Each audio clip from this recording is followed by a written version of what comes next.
So when I first went out to the Normandy region of France last month, I took the train from Paris to Caen, and my goal was to see as much of the Normandy region and the key battle sites of the D-Day invasion as I could. But I only had a day and a half to get out there. My goal at that point was really just to get to hopefully all 5 of the D-Day beaches that the Allies hit. And going from Caen, I made it out to Sword Beach. Didn't make it there until night. And you can see my videos from that. And then I spent the night there, nearby there. And then I made it to Juno Beach and Gold Beach the next day. Sword and Gold were the two British beaches. Juno was the Canadian beach that also had British elements.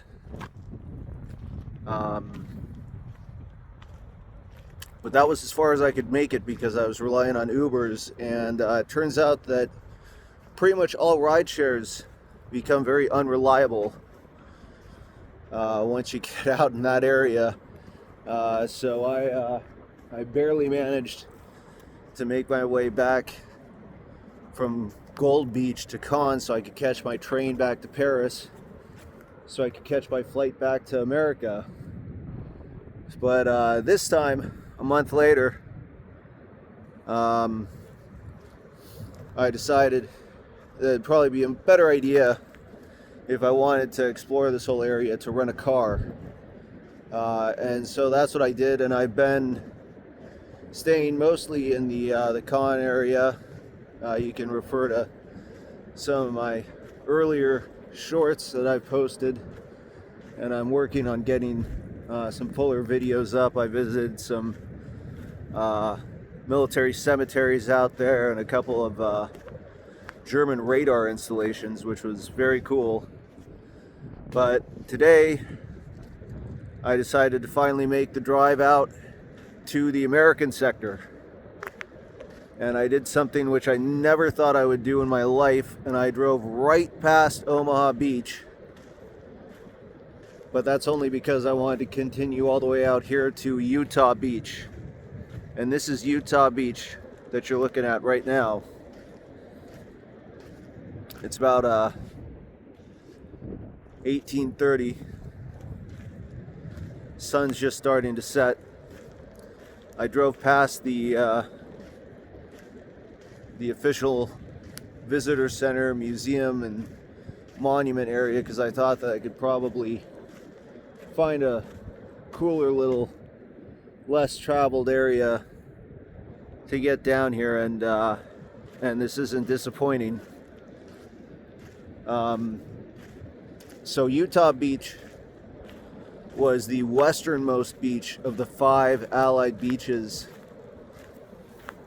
when the D-Day assaults occurred, starting on June 6, 1944. Utah and Omaha Beach were the 2 American beaches, and the goal of the US forces hitting Utah Beach here, and you can see just how expansive this is. The what you can see right out there in the distance, with those that building right there, that is what seems to be the main monument and visitors center. But the goal of all the Allied forces, the U.S. forces that landed here at Utah Beach, with the first waves hitting at about 06:30 on June 6th, their main goal was to secure the codenamed Peninsula, because that was going to help to cut off British reinforcements around the city of Cherbourg. And basically that was just going to facilitate the Allies being able to secure beachheads at Utah and Omaha, and also link up with the US Airborne paratroopers that were dropping about 6 kilometers inland that way over Sainte-Mère-Église. And if you've seen Band of Brothers or read the book by Stephen Ambrose, or know anything about the US paradrops over that area, you know that it was basically a total shit show. And airborne forces, a lot of them did land around the intended Sainte-Mère-Église area, but many of them landed very far off. They were scattered all over the place.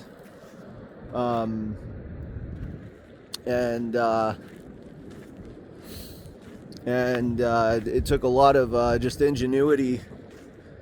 Every participant, every Allied participant in the D-Day invasion, from the beach landing forces to the airborne units, they all had to spend months training specifically for the invasion, and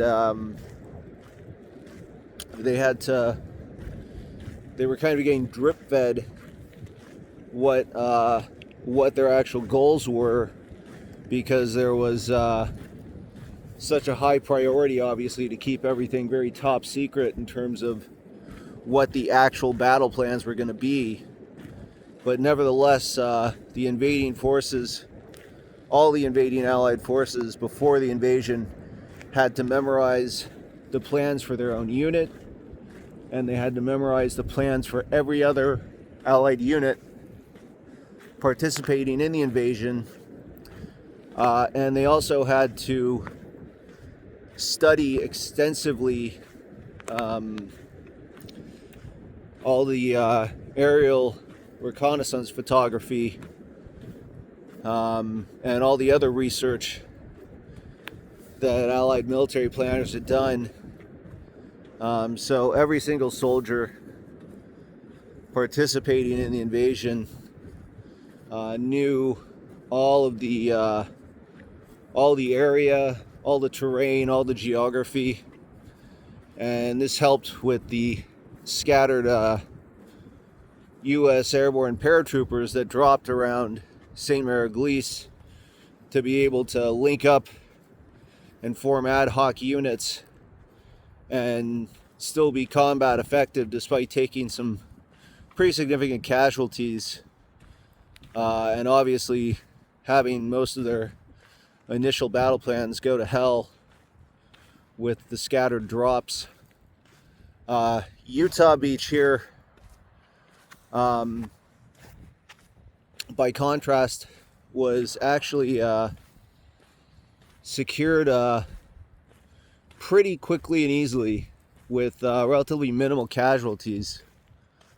Unlike Omaha Beach, which ended up being the bloodiest beach of all 5 beaches, Utah ended up being relatively easy to secure with minimal Allied losses. And then they were able to eventually pretty quickly link up with the US Airborne that dropped all right around there and scattered all around there.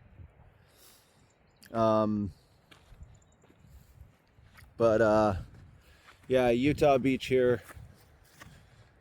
Not to say that this was easy, and it's not like the Allies took no casualties, but this was one of the easier beaches that was captured pretty quickly with minimal loss to Allied life. This is a preserved German bunker. Unfortunately, it looks like they've sealed up the top of the steps here. However, this entrance is still open, so you can see it's a little bit dark, and I can't turn on my camera light. Oh, maybe I can. Hey, no. But this would have been where a machine gun would have been mounted to try to defend against enemies, as in Allied soldiers trying to come in and enter. And this gives you a good idea. Hopefully you can see a little bit here. This gives you a good idea of how small these kinds of bunkers were. This is just one tiny little room, and they just would have had a MG42 or MG34 or something like that mounted right out there, mainly just to try to take on anyone that tried to enter into that the killway of the doorway there, anything that's silhouetted in front of there. And then on top of this, there would have been probably a Tobruk, some other type of light anti-aircraft and anti-infantry gun, and there would have been machine gun nests around these hills,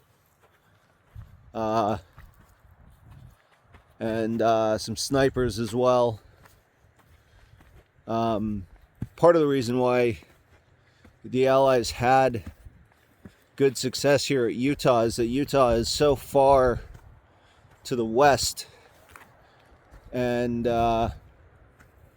Hitler was fully convinced, thanks to a massive disinformation campaign by the Allies, Hitler was fully convinced that that it would be the Pas de Calais at the very northern tip of France, at the shortest point between Britain and mainland France across the English Channel, and that is a very, very long way from here. So Hitler and Field Marshal Erwin Rommel, who Hitler had put in charge of all the Atlantic Wall defenses, they really didn't think that this was a beach that was going to be hit, which is exactly why the Allies decided to go for it. You can see this is another preserved German defensive structure. This would have had some kind of gun on it, coastal gun. Probably not a Flak 88, probably nothing that big, but still stuff meant to hit the infantry and the tanks that would have been assaulting this beach. I think something a lot of people forget or just don't realize, because it's not really depicted very much in movies, is that the Allied landing forces that hit all these beaches, they of course they launched a lot of infantry, but they also launched a lot of tanks. There were a lot of tanks even in the initial waves that hit the beaches, and the Germans knew that an amphibious assault on any of these beaches would have combined arms with infantry and armor hitting the beaches. So they had defenses necessary for that as much as they could. But the Atlantic Wall It spanned so much of coastal France, and at the same time, Hitler was still mainly focused on the Eastern Front that was rapidly deteriorating and had been for the last couple of years before 1944. And so most of the best German units and equipment and SS units were out there. So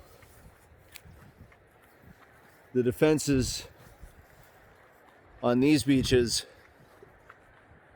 still not easy, not an easy task.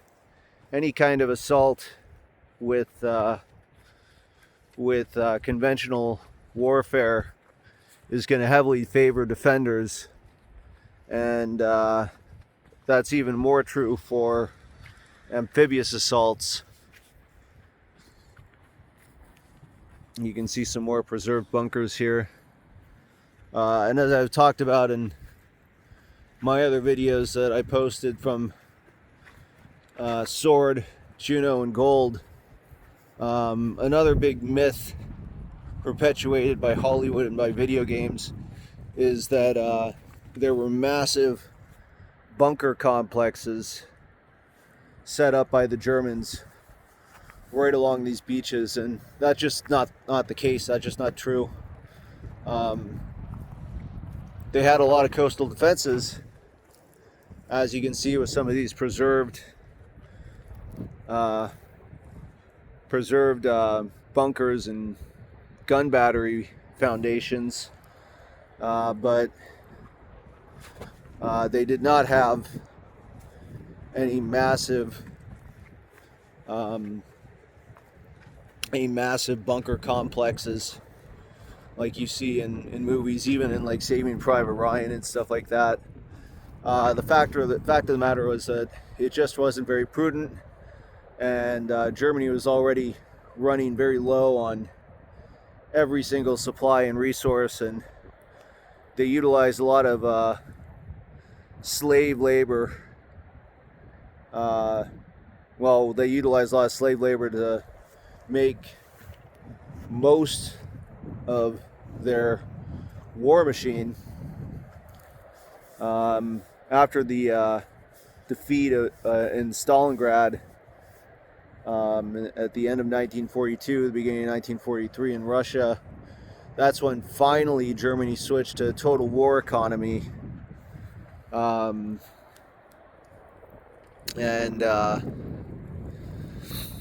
so then you started having actual Germans, mostly women, going into German factories and manufacturing what they could, but by then it was kind of too late for them, and they were just running out of all sorts of supplies and resources. But again, that's a big part of the reason why there wasn't any big bunker complexes set up at any of these beaches. And the other reason is just that they weren't really necessary. The whole idea was to just try to fight the any assaulting forces off at the beaches and not let them get inland. And to do that, you need to have some big labyrinthine bunker complexes. You just needed to have a lot of bunkers and pillboxes with machine guns, snipers, and big coastal guns. Saw this a little bit earlier. People out here riding horses drawn by carts. Looks like fun. Something that a lot of people don't know is that despite Nazi Germany being remembered even today as being this massive mechanized war machine with all these huge panzer tanks. And you know, people think about like the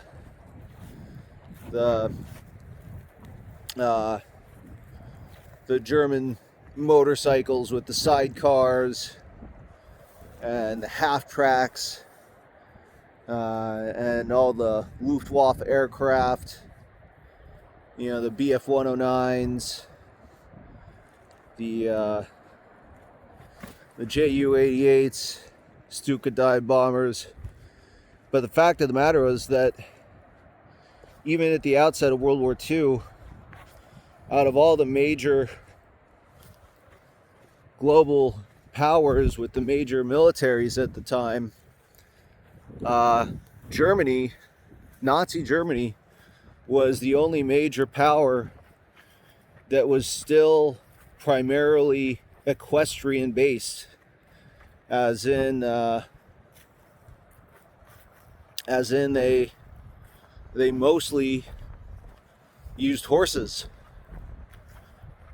and that was again because they just didn't have a ton of resources. They didn't have a lot of gas and oil. That was a big thing. And they also didn't have a lot of manufacturing capability, being such a small nation. So even to this day, the reason why so many people, especially people in the West, especially people in America, and even I think Britain, I think it's an interesting mix of why that detail gets very forgotten. I think part of it is that it's kind of there's a natural inclination by the Allied nations to kind of remember Germany as being even more fearsome than it was. Not to say that they didn't have a very fearsome war machine. They obviously had quite a capable war machine that was able to inflict an incredible amount of damage and death and destruction all across Europe and into Britain and in the Atlantic with the U-boats. So I think partially that gets remembered and portrayed in movies and video games and stuff to just kind of make the Allied victory over Germany seem that much better, that much more improbable. But I would also argue that part of the reason why that gets perpetuated today is that there's a little bit of Nazi propaganda that continues to persist, and some of it is done accidentally, incidentally, you know, maybe just to make the battle scenes in a Hollywood movie a little more exciting, maybe make a video game a little bit more exciting, where, you know, you might have to take out dozens of German tanks when in reality in that area there maybe were like 5 tanks deployed or something. But some of it's a lot more malicious. Some of it is kind of covertly done by neo-Nazis that want to keep perpetuating this myth of how strong the Nazis were, which is kind of ironic because you know, the stronger you make the Nazis out to be, well, they still fucking lost. So I don't know what the end game is there for the neo-Nazis. It's kind of like with people that wave around the Confederate flag in America. Not really sure what you're so proud of. Your side lost. you got fucking beat. But, you know, fucking fascist, racist, ignorant bigots are going to be fascist, racist, ignorant bigots. But anyway, I'm gonna stop filming now. The sun's dropping. I want to get some pictures before nightfall here, and then I think my plan will be to go into the town of Sainte-Mère-Église after nightfall. It seems rather appropriate considering that that's where the US Airborne units started dropping in the early morning hours, starting at around after midnight, just after midnight. And I think a lot of that's when the first Pathfinder units started hitting the ground, and then you start having a lot of the main large airborne units dropping, starting at around 01:30. But it was all dark when they were dropping over Sainte-Mère-Église, so it seems kind of appropriate. Just like when I visited Pegasus Bridge a couple days ago, where the British airborne Horsa glider units landed right around the same time with a very similar purpose, landing a little bit inland from Sword and Juno beaches. It seems kind of appropriate that I'll go to Sainte-Mère-Église after dark. But anyway, this is Utah Beach right here. This is about as far west as I'm going to get in the Normandy region, and then from here on out I'm just going to be working my way back to the east from where I came from, while also going inland, going to Sainte-Mère-Église, Carentan, which is also very close to here, Bricourt Manor, and Villers-Bocage, amongst other key towns. Basically, at this point, following the path of the Band of Brothers. But tomorrow, I'm also going to be going to Omaha Beach, and I'm also going to be going to Pointe du Hoc, which is located right in between Utah and Omaha.